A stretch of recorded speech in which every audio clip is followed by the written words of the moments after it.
welcome everyone to the Orpington PC Sunday stream. I am Connor Johnston, joined by Zoe Liu, and we're here to bring you all the action from the second part of the double weekender that's happily been hosted for us by Matt King and Susie.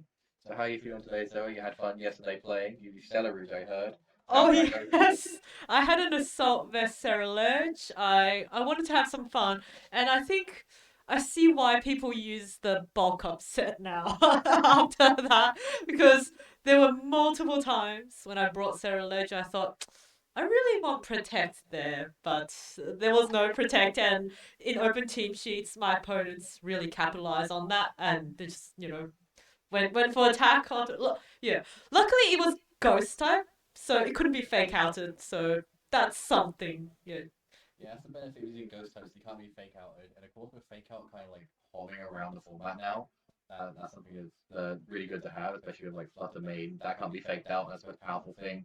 I guess that's the downside for you. Like even with Assault Vest, Flutter main's so strong, you probably just dropped anyway. And we did see that going towards the end of the tournament, Taran winning with Flutter main team. The Sun spam that's kind of picking up versus here's a Murkrow sets up Sun, here's Photosynthesis Pokemon, and just call it a day. Yeah, it's actually really cool that Murkrow's picked up in usage in Regulation C. In I think Regulation A, everyone used it for Dondozo, and then it kind of dropped off a little bit in Regulation B because of Flood Main and Iron Bundle. But then Regulation C, because of Chi Yu's just being able to capitalize on Sunny Day and all these other photosynthesis Pokemon like Murkrow, really, it starts to shine again. Yep, starts shining. I guess pardon the pun there because it's shining in the sun. And Yes.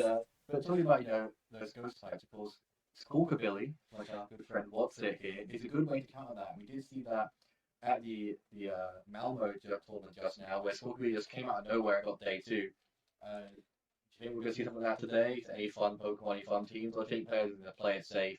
You can't always take a Premier Talent with a bit of fun. You got to be a bit serious, especially we're so close to those World invites now.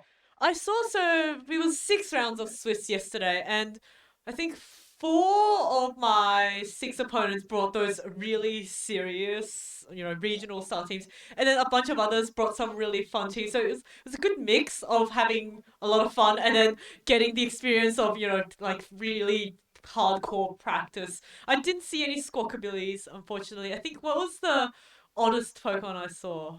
I hmm.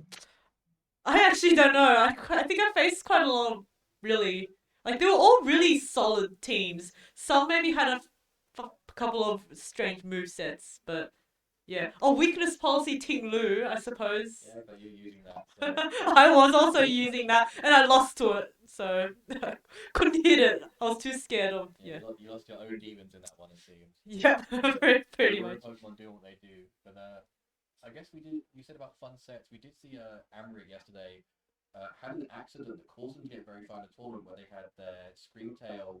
Their special defense was 1 point higher than their speed, so its booster energy kept speeding its Ooh. special defense, and it made it live so many hits. Oh. And everyone kept asking the same things like, "Did you prep for that?" And he was like, "No, I'm a new player. I got my spreads wrong, and then just Ah.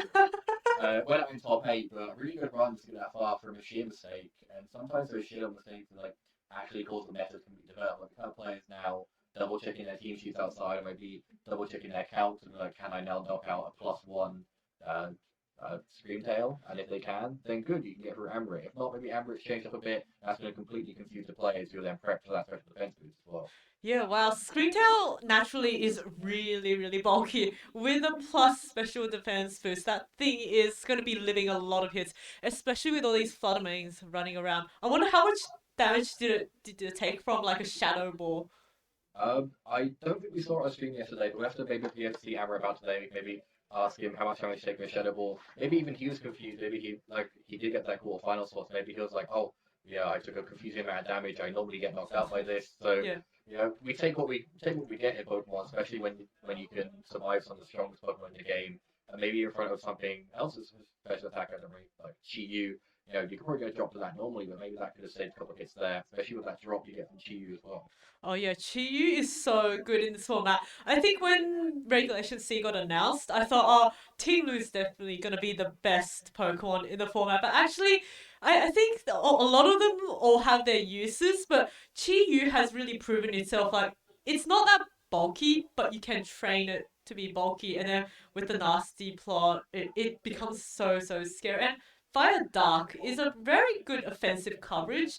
Not too many things resist it. I can't really. Tauros maybe resist it, but there's not that much. So yeah, like I'm not surprised now at this point of the metagame to see why it's so good. Yeah, it is very good. Like, it's nice to see Pokemon like going through. So I think other Pokemon type like Houndoom doesn't really do much. When it's a Mega form, I guess it's kind of similar with the solar power. Then you're relying on the sun. So it's got everything that Houndoom does, just better in one. And of course, with Fractalization, you can now change away from that type. I've seen a lot of people quite comically go for a Terra Water because it's a fish out of water. It becomes a water fish. And I've seen that on a couple of the teams that utilize Pelipper as well. Because like if you're in a situation where you can hit a Heat Wave, you can just go for Heat Wave in the sun or at the sun, or you can go Terra Water in the rain and Terra Blast. And not many Pokemon like to take that, especially with the drop and how high special attack is. Of course, it's probably not the most optimal if you've got your Amoonguss just running around your Take Up Pokemon around. So Ghost and Duck, Grass, sorry, are the most common types going there. But it's still an option our players have to consider, and any player really, because Pelipper becoming common as well from Matty Morgan just winning the regionals in Malmo. And I think we had a couple of Pelippers hovering about yesterday, so that could be something that affects just the wider meta match today, and players could probably capitalize on that with either a defensive or reactively offensive Terra type. I think I saw like a damage calc of a Chi-Yu. I think choice specs and modest in the sun with helping hand. I believe it can actually Oko or come very close to KOing a +2 Dondozo. I think I'm pretty sure it at least it does huge damage, and that's silly. That is quite silly on the game, so the format. I saw a similar calc that Smogon players doing, where it's that same chain of events, but into a what's the one? The water poison one. The water River poison generator. quillfish. No, the new one. River generator. I can't remember. Well, is that one was really bulky Pokemon in singles, like Smogon one? Oh, Toxapex. Yeah, Toxapex, Yeah. that's the one. But yeah, Smogon players, I guess to an extent PUC players, they call Toxapex floating about. I think there was one yesterday, but I think another player who was like their first tournament kind of experimenting. Oh yes, I think I heard about that one. But yeah, we did see the Toxapex coming around, like I think it was the first ever Reg C regional back in America. But it's just the fact that Pokemon are normally so bulky are just dropping these new Pokemon. Like Yeah. even with like Team Luna out on the field, they can be completely ripped through. Like everyone was saying, Team Luna's gonna be a big bulky threat. Yes, but it's a dark type, and you just throw a Fluttermane at it, even with Assault Vest, it's gonna drop at some point. Yeah, and actually, Team Lose without the assault vest, the switches I discovered yesterday, is not that bulky. It will get 2-hit KO'd by a Fluttermane, so yeah, it does. I think I see why Fluttermane, sorry, not Flutter, Assault Vest is the most common item on the Team Loop, but obviously there's so much options in this format, so with proper team building and a lot of practice and stuff, you don't have to use the most common item as long as it makes sense on the team. Yeah, so obviously it makes sense. Like I want to always experimenting with items and trying to find a way to make an item not common work, or maybe something that's just not got enough respect to it. Like a lot of people ran Citrus Berry on for a little bit leftovers because it's bulky enough that if the team around it can support it, you can go for that. And then another thing I actually thought about that just sparked memory about on the way down here, because I was talking about how you have Jamie Boy who will take Oh yeah. It'll take like random, very tiny calculations to an extent, like what items he uses. Like he was using the power band over the power of the Iron Boy yesterday to slow down his Scream Tail. And this reminded me of a calc that he told me way back when in 2017, which was certain items, because of their weight values, when you throw them with Fling, he would get me to make sure I had the lightest version of that item because of the very like little percentage chance of something going for thief and then fling into you, and just those sort of things that spark that sort of thing, like, oh, I have this different item that can maybe benefit me or benefit my opponent or whatever. It's just changing those things up every second and every match. It can really make or break something, especially in open team sheet where if you see an unusual item, like confuse your opponent, or if you're just going with items a bit different out of the ordinary. So it's like, okay, I haven't seen this item in this Pokemon before. Let's see what it does, and it could force them to play completely differently how they would normally in a back matchup they played another day. Yeah, the item choice is so important, and every little bit helps. Even if you don't think that situation will come up that often, that if you play enough games, there will be a situation where it may come in useful. And I still can't get over the fact that he kept telling people he was running banded Screamtail, and everyone thought it was choice band, but it's actually power band. I don't even remember. I think in game you use it to train your Pokemons. I can't remember, was it attack or speed? I think it was attack. Yeah, I don't really remember what it does. All I know is that it does harvest speed, and I remember an interaction seeing it seeing Jamie play on stream where the Screamtail undersped an Amogus. That was mental. Yeah, it was great. We've got a preview of our round one on stream now, so just one player. I think we're getting the other player ready. So our first player will be William Callista, running a bronze. Oh, this is such a spicy team. Greedent, Dondozo, Tatsugiri, Fluttermane, and Torkoal. That is a very fun team, and it's seniors as well, where you can have those more of a fun time. Like a lot of seniors come to these tournaments, there's not as many opponents to face up against, so they just kind of play whatever they want. But it's just looking at the team, it's like Breeding isn't a pick you see very often, and we just talked about Trick Room just now with like how you can use certain items to make it so slower. And Greedent is one of those Pokemon that is so slow normally that it just kind of feels like a Snorlax really. It's like this generation Snorlax. You can go for Belly Drum, you can go for it's that move that got a signature move where you get a defense boost, and it seems this Greedent is going for a slightly different version. Now it's going for a full-out offensive version, but the team has around it.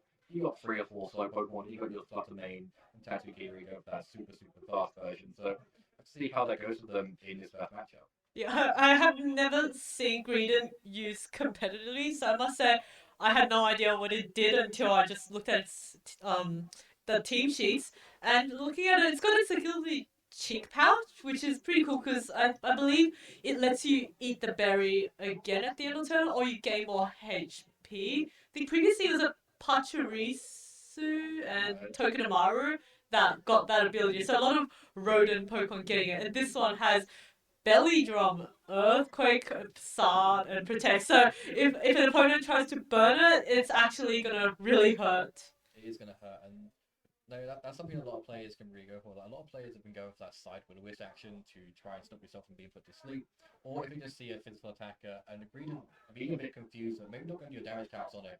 So the player's going to want to burn it to be like, okay, get that thing outside our mind. But with Belly Drum plus Facade is already really powerful with that Belly Drum boost.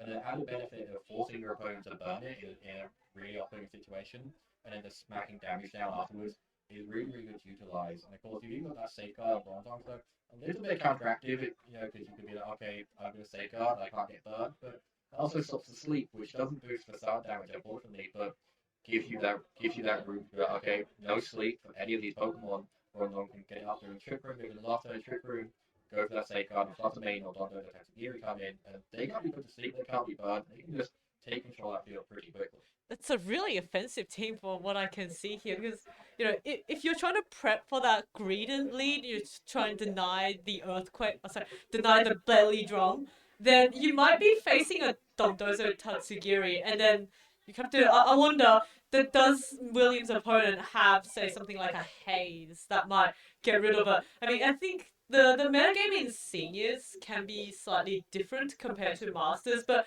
I think we've like VGC's been around for so long now that the skill level of seniors is pretty much very close to masters. We saw Aurelion Sula first year masters and top of the leaderboards in Europe. So the seniors are really good players. Seniors are very good players. Like when I first came in from seniors, it was a case of 1 or 2 seniors would make it through, but I think with that gap we had from COVID, a lot of online play, a lot of seniors started playing with the Masters originally anyway, so they were starting to get quite a good through. And then we have our opponent team sheet as well. Like this is a double seniors matchup, and the other senior has a very normal team, I guess. It's a Sunspam team, like we were talking about earlier. You got your Murkrow, your Chi-Yu, your Fluttermane, who's kind of taking control of that Sun. Iron Bundle coming in, maybe for a way to just take advantage of a rain mode, and Roaring Moon to me, I haven't seen on these teams before. Normally it's something like Corviknight or Gyarados, so that's something that we can maybe expect to see. Murkrow hasn't got Haze, so it can't get rid of the opposing Dondozo or Greedent's boosts, which could be a bit scary if we see William getting this boost up quite quickly in a match.